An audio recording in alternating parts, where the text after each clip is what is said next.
So once you get the one stripe, then again for United States, you will have to appear for instrument knowledge test. So once you pass that exam, then you start your flying. So now the flying would be as per instrument flight rules. You will have to fly by the means of instruments. It is pretty much like understanding the concept of the instruments. Correct. Okay, like you fly, you do the ILS approach, you do the VR approach. So now why is this instrument approach and instrument rating required? Like let's say, as Chintan mentioned, that whenever the visibility goes down or if the ceiling is below, in that case you cannot operate a flight. But let's imagine you are flying with passengers and with so many passengers on board, and just because of some variation in the weather you have to cancel the flight or you have to delay the flight. It is so much inconvenience, right? So there is something called as the instrument rating, which is a requirement along with the CPL, so that you can fly in the instrument meteorological conditions. So whenever the visibility goes to below 5 km or ceiling less of 1500 feet, you can still operate and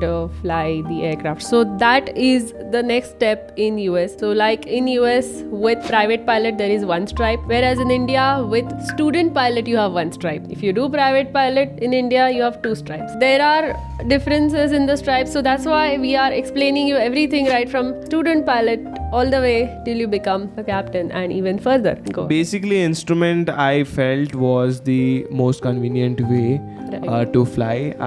When someone asks me what's your favorite means of flying, like is it VFR or IFR? Correct. It's always IFR, be it day or night. Correct. Because you get assistance from ATC. I feel it's much safer to fly IFR than VFR unless your instrument stops working. So that is because if in case in VFR you don't see the particular checkpoint, you feel you're lost. If you don't have any backup instrument, if you don't have a GPS or if you don't have a backup instrument like any conventional navigate as VOR, you will be.